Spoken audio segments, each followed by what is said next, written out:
Hello, everyone. This is Dave Warner with Small Town Life. And this afternoon, I've got two guests on here. I've got Dr. Carol Thomas Reinson, and I have James Ebetino, Esquire. And they wrote this really interesting report about Little Falls and an experiment here in the school system 50 years ago. So I wanted to hear about it. And so both of you, welcome to the show.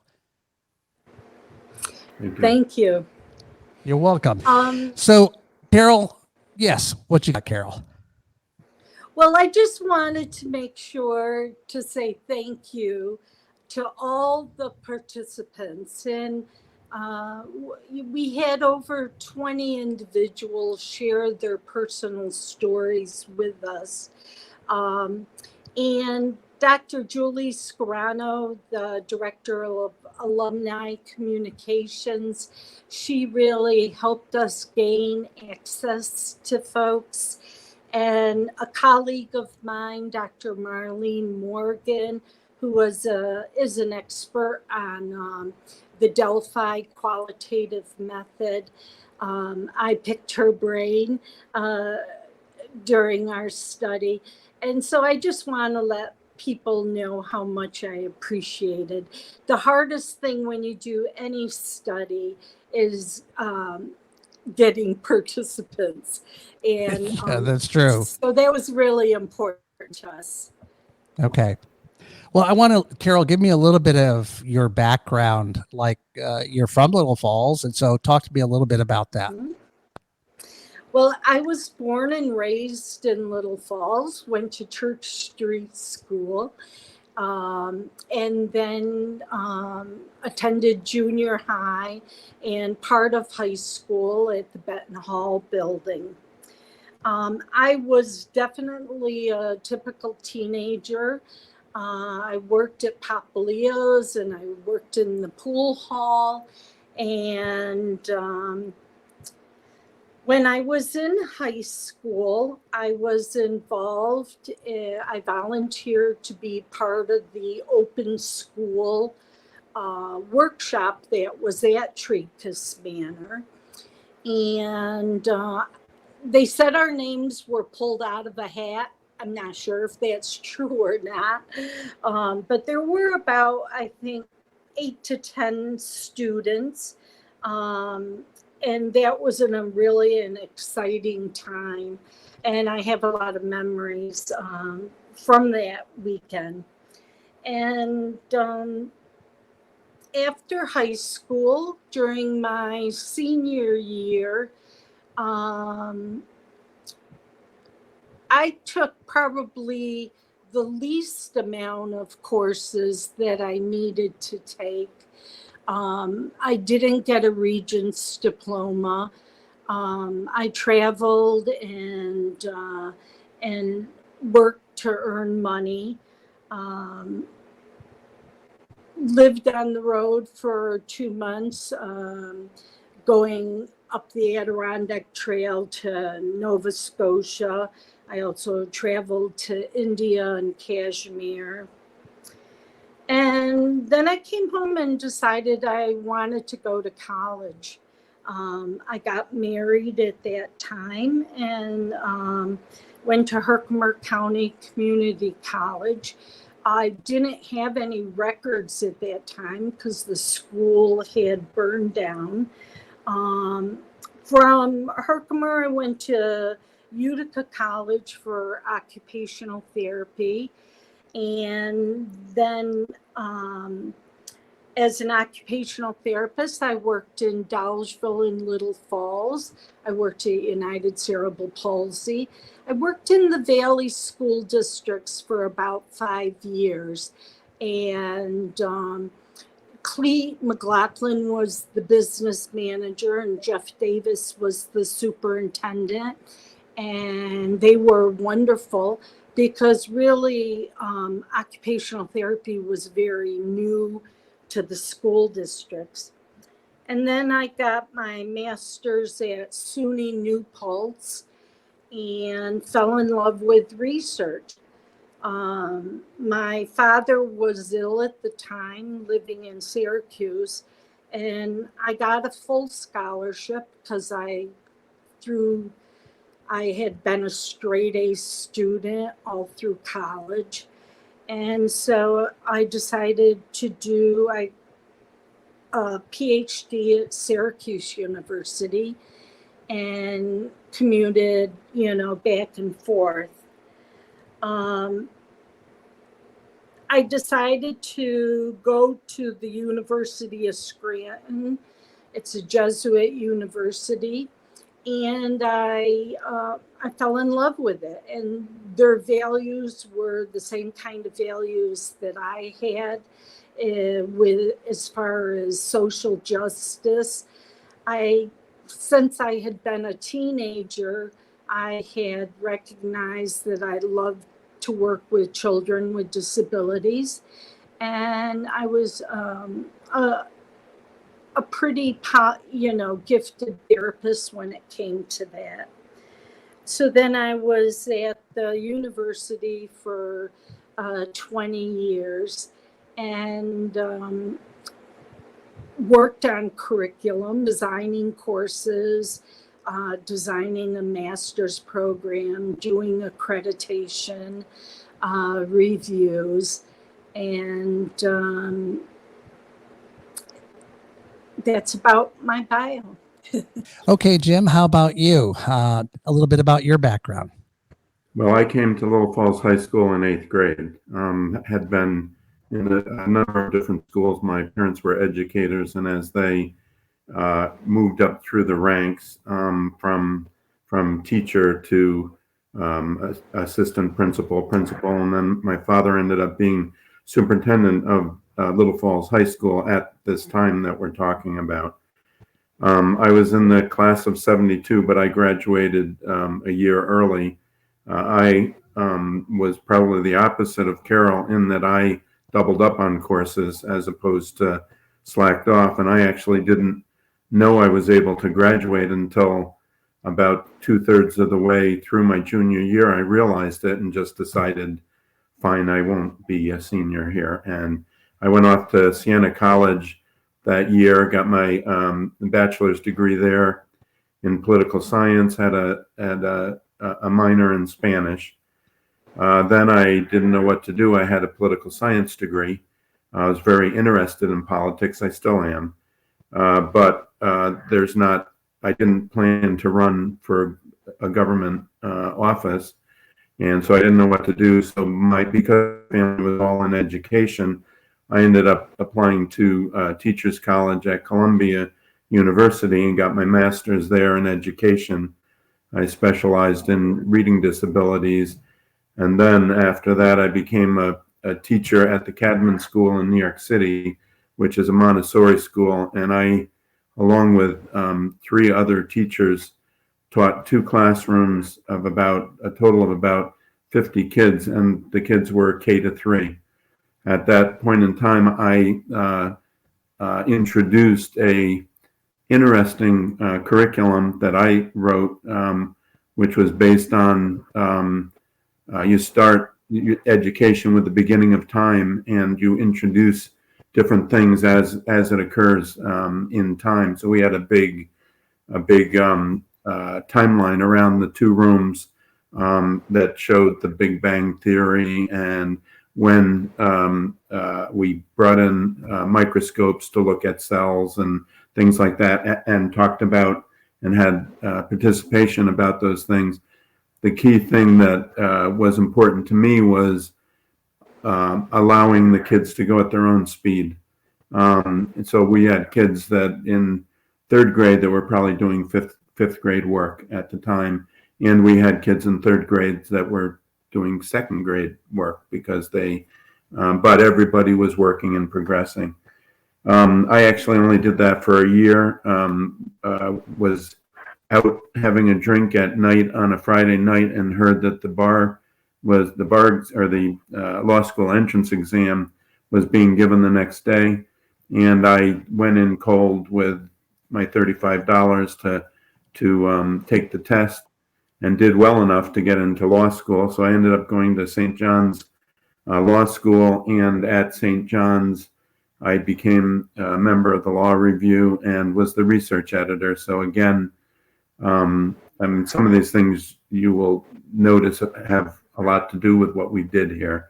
But again, it was related to education. I learned a lot about writing style and those types of things also. After St. John's University, I went to work for IBM.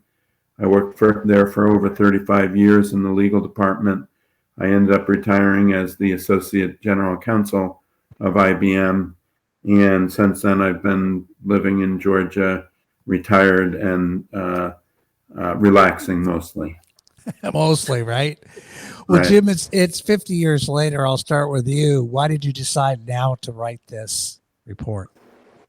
I'll turn this over quickly to Carol, but basically Carol was the initial contact. She came to me and said, "Are you interested in this?" And the answer was I jumped at the opportunity for a number of reasons. But I wanted Carol to start because she did put the whole thing together, and I was just coming in to assist. Okay, Well- Carol. Well, I love Little Falls, and I keep up with everybody, having always come home during the canal days. My inspiration really was from the Little Falls Historical Society. I just love stories. People who know me know I love to tell stories, but I think the whole idea. I know Jeff Gressler and John Frazier and Ray Lenarsic and Mike Wallow. I was reading their stories about Vietnam and rock and roll and the pool hall and Don Staffos from the South Side. And I thought to myself, well, I can do that. And I had learned a lesson very early on, actually from Tony DeLuca, in that you give back to the community that raised you. So I went through, looking at topics, and looking for the open school, and there was nothing there. And they have extensive list of topics. So, I remember what little was written on it was very negative. And I remember at the time, especially after the fire, you figure the open school lasted about 5.5 years. So, maybe 500 students had went through the program. I never did an actual count.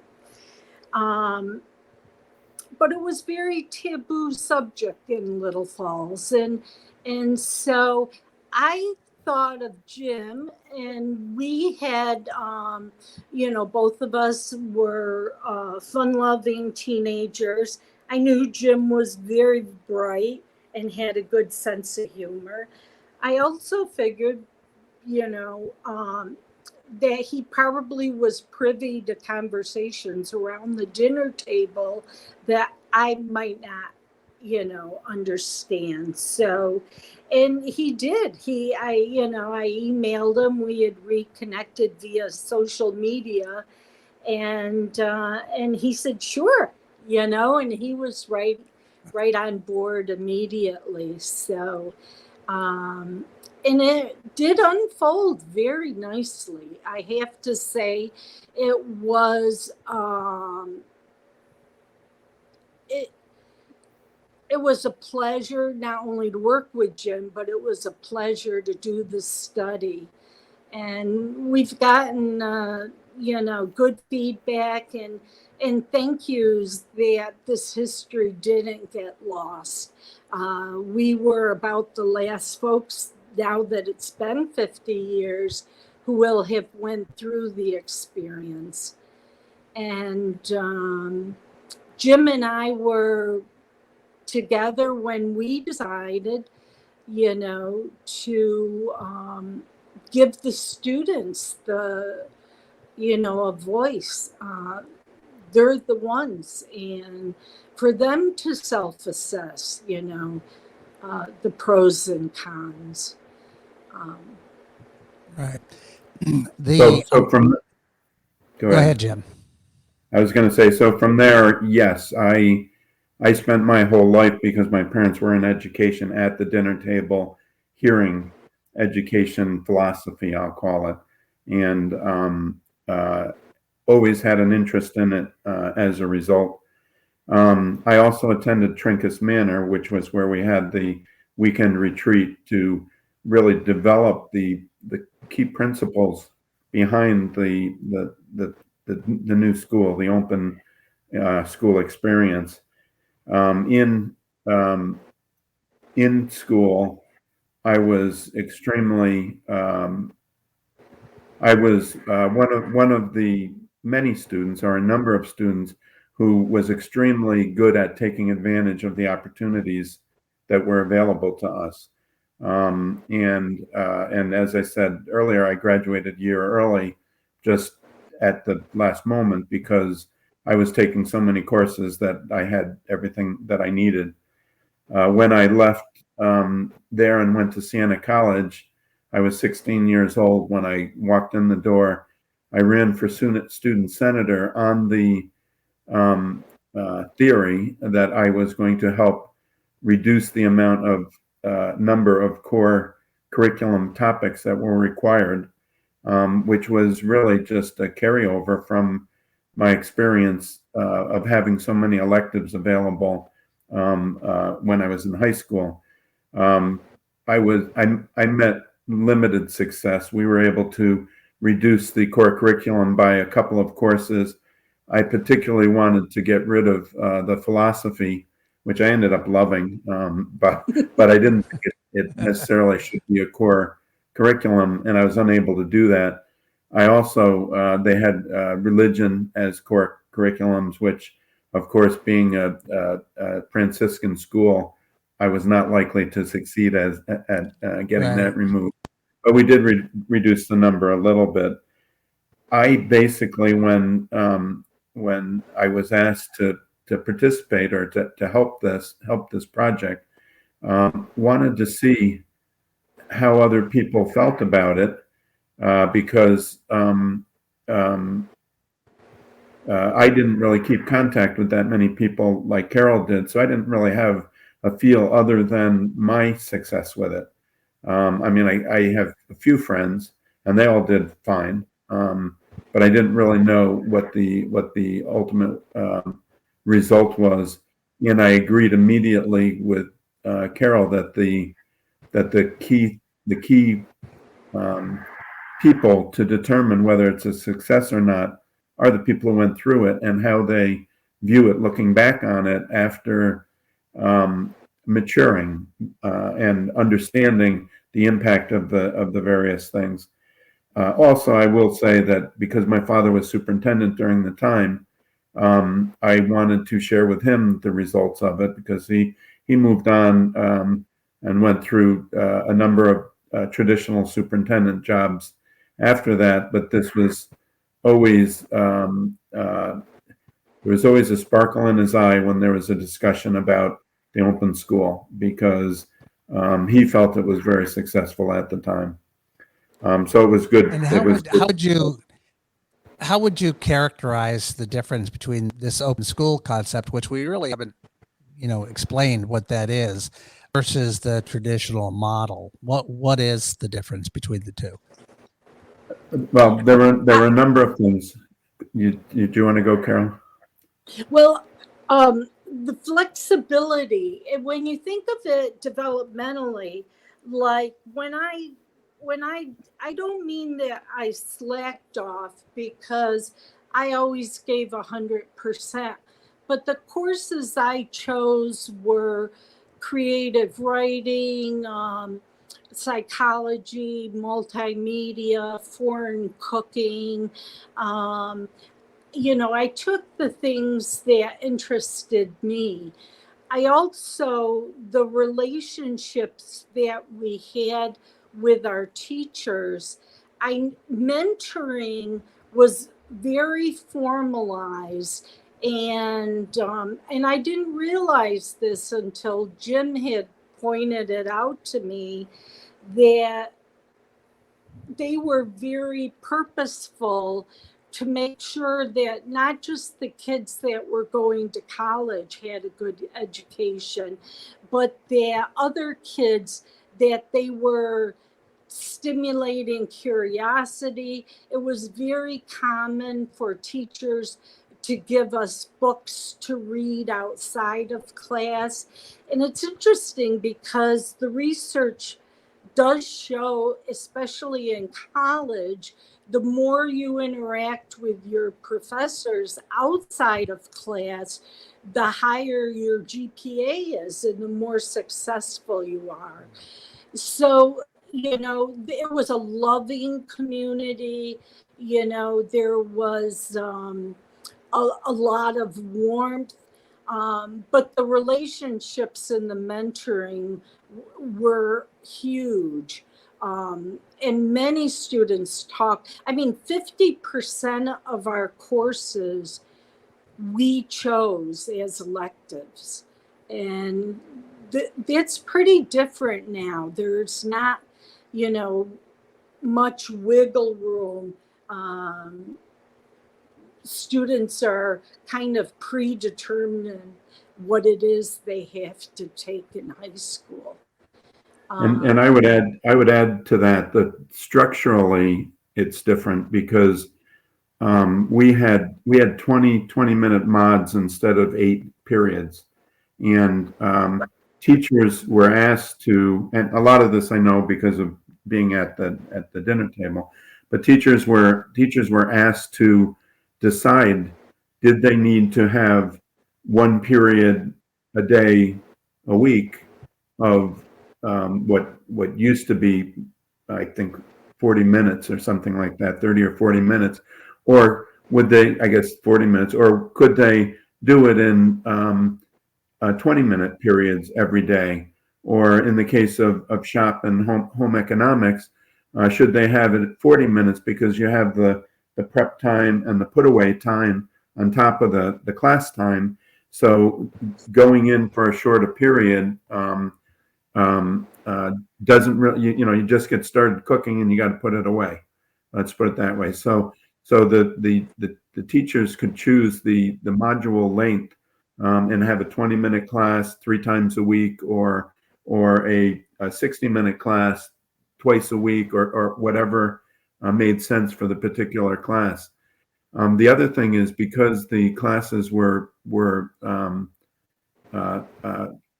a 40-minute class, it takes about 10 or 15 minutes at the beginning of class to move from one class to the other, because you have to shuffle through the hallways. Everybody talks a little bit, gets seated, teacher takes attendance. By the time that's done and they start the class, they've already lost 10 minutes of time. In the open school, there was no 5-minute bell that you had to get from one class to the other. The classes just broke, and you went to your next class, and it was much more fluid of an environment, as opposed to having a complete change of classes all at one time. So it was more efficient. Those things, as well as the mentoring, and the other thing is that all of the teachers were asked, and not all of them did so well. The younger teachers did a lot more than the older teachers, who were more stayed in their ways at that point. But they were all asked to teach topics, electives, that they were passionate about, that they either themselves wanted to learn about along with the kids, or had knowledge about. And so there was an awful lot of classes that had discussions about current events in one form or the other, in the form of what's happening at Kent State at the time, and the Vietnam War and those types of things. And there were, but some would be, there'd be discussions about current thinking in psychology classes, in social studies classes, in a bunch of different classes, because the teachers, most of the teachers, were, within 10 or 15 years of our age, and they were experiencing the same dynamics in society at the time. And I think it helped all of us adjust to what was going on in a healthy way, because we could have discussions back and forth. Morning Awesome. forum Well, too. I was just Yeah, going to the talk morning a forum minute where about. everybody got together. Yeah, that was powerful. And we had a voice. Students had a lot of power. I know that kind of was threatening at times. And the community seemed to focus on behavior. But Morning Forum was a place where we, as a whole school, discussed issues. And it was such a great experience for all of us.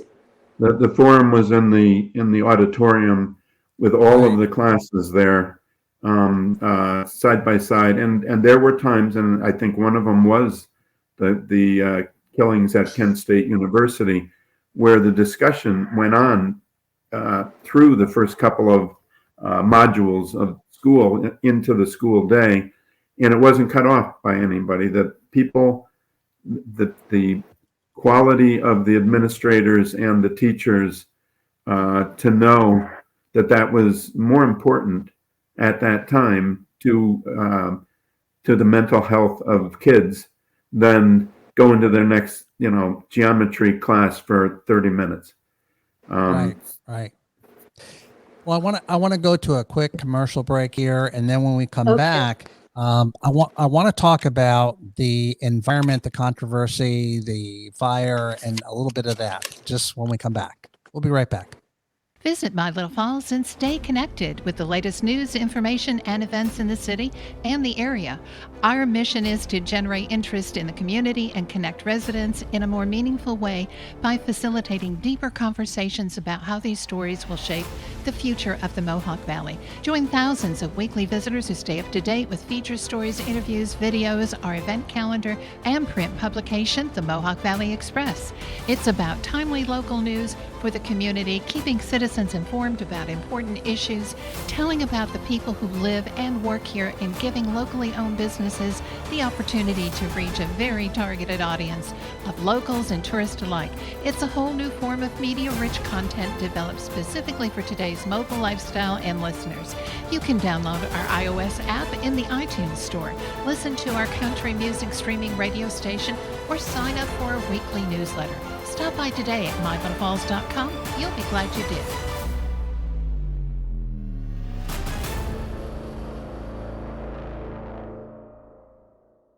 Okay, we're back from commercial break here, and I'm with Dr. Carol Thomas Reinson and James M. Ebetino, Esquire.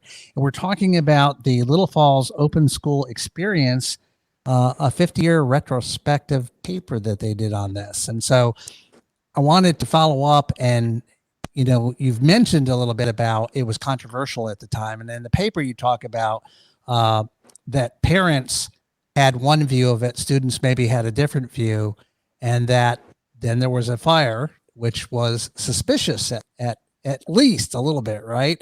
So Carol, kind of you start out and tell me about that. Well, 5.5 years into the program, Mr.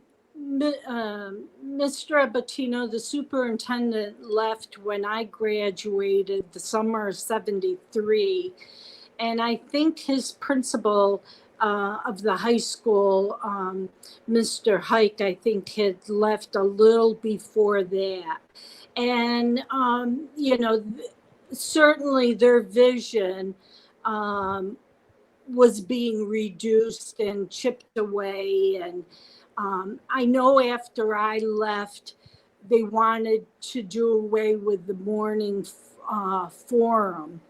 and the students held, a huge protest that went nowhere. I remember my senior year, and this is some information that's not in the article, but I had taken a lot of the information, the most potent quotes from the weekend at the Trinkus Manor, and I had made like a newspaper poster and anonymously posted it all over the school. This is slipping out of our fingers, don't let this happen. But after the fire, it was done. You know what I mean? Um, there always was rumors, sort of, people closed the books on it. I'm not sure, how it got investigated. But it certainly was,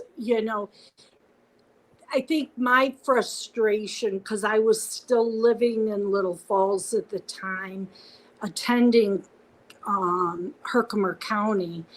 And, it's like, well, they didn't try some other strategies. If students were complaining about the noise, why couldn't they set up one area that was quiet for those who needed a study hall? They just, a lot of politics was going on, rumors, and financially the school, took a huge hit.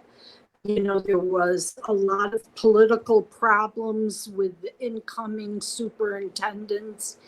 And really, when we look at the business manager and Mr. Cletus McLaughlin, really saved the education system financially in Little Falls. And we were lucky that, the ship was turned around. But I remember the communication between the teachers and administrators and the community members and the Board of Education. There was just nothing but fighting. And that's all the newspapers reflected, was all the controversy. And I don't even think the community members ever heard all the good things that were going on at the school. Yeah, well, good news doesn't typically sell, right? No, That's correct. no.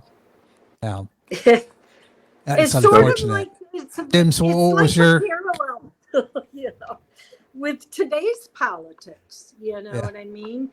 Yeah. Unfortunately, sometimes,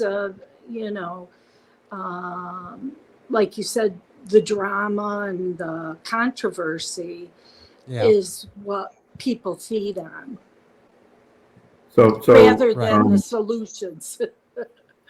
So I was Right. privy to dinner conversations about the disputes between the board and the administration, because my father personally experienced those. The impression that I had at the time was that probably, and I'm making up a number, but probably 85 to 90% of the teachers were extremely positive about the environment. The environment was more like a college campus. Kids did flow. They didn't go to study halls. They often would go sit in on other classes. Go if they were in home ec, they'd go work on or woodworking. They'd go work on their project there. Some would play chess in their free time. There was a lot of not a lot, but there was a reasonable amount of groups sitting on the stairwell, talking about school or talking about important things, not just making jokes and laughing and causing problems. in terms of the noise, for anyone that had a particular sensitivity to being disturbed, it was a problem. To me and most people I know, it wasn't a problem.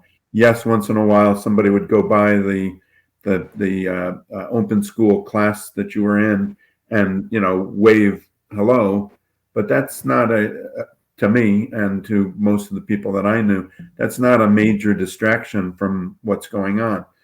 But the 10% or 15% of the teachers who were not adapting to the change helped spur people in the community construing those things that were comfortable but not out of control as being out of control, because they expected a rigid environment or a more rigid environment, and because it wasn't rigid, they were uncomfortable. Some of them did not like the idea that they were asked to mentor students.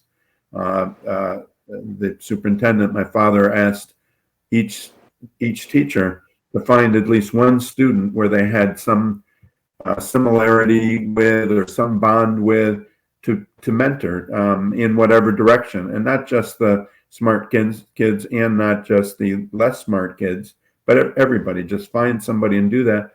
And teachers from prior generations and more structured environment found that to be extra work and not really what they were there for. There's no fault in either those teachers or the community thinking that that it was too soft on kids or something like that, because they grew up and they were successful in having gone to a school that was more rigid. So why experiment with my kids in my community when I know I went to school in a rigid environment and I did fine? I personally think that for me and for most of the people in the survey, the negatives were not even mentioned. We asked for negatives, and all but about 5 students said that they didn't have any negative feelings about the school, and it didn't negatively affect them in any way. So, but 5 students did, and as Carol said, if the school had gone on and if it wasn't such a and it was mostly, I'll call it political, but it was education philosophy political. If there wasn't such a political battle going on, what would have happened is it would have matured. I think they would have found ways to solve the needs of the kids that needed a more structured environment without taking it away from the 90% of the kids that didn't need that structure, Right. and were actually becoming growing more quickly into adulthood because they're making their own decisions on which classes to select and those types of things. I mean, So it was I unfortunate.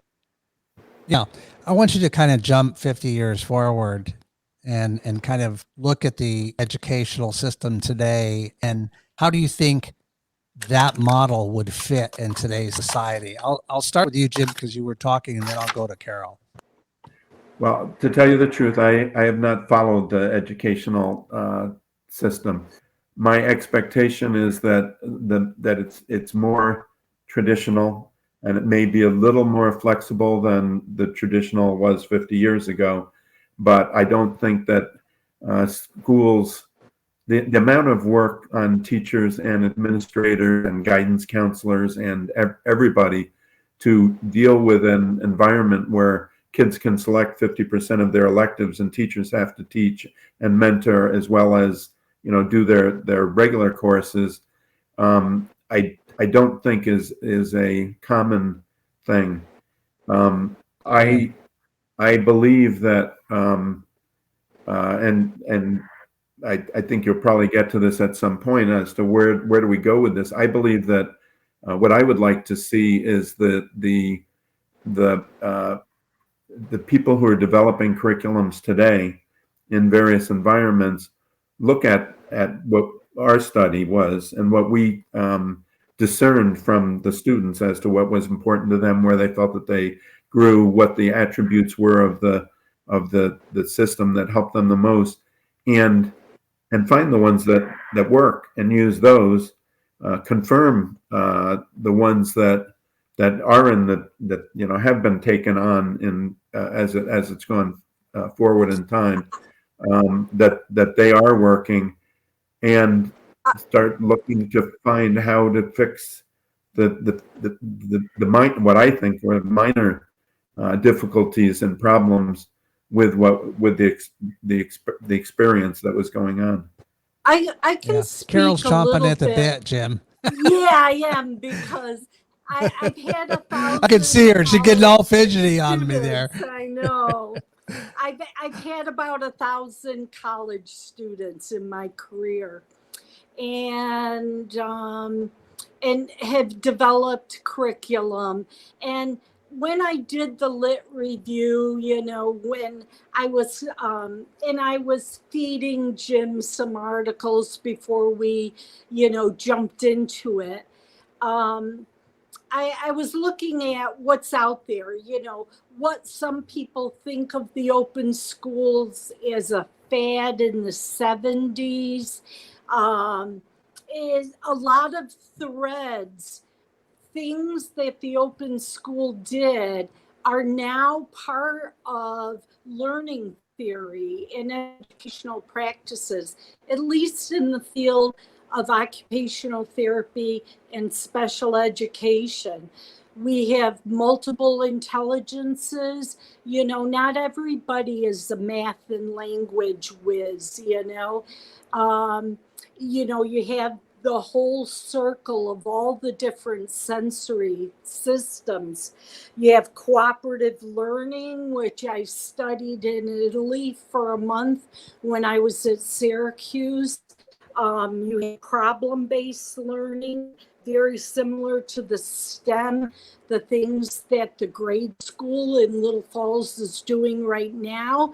I mean, how exciting That's an awesome it would STEM be. program. Oh my gosh, I would love to talk to those folks. Internships and experiential learning. I know my niece, who just graduated, did an internship in the kindergarten at Benton Hall this year. Concept mapping, mentoring, student directed research.